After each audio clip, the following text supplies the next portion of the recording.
To bude opatrně, opatrně. Tento věneček velice vzácná věc.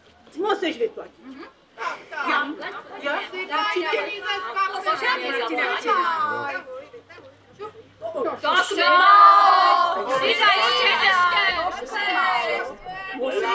Opravdu je velice vzácný, Tomáš.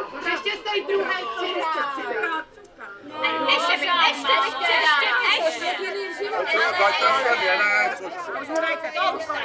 ale tož, už stačí, opravdu.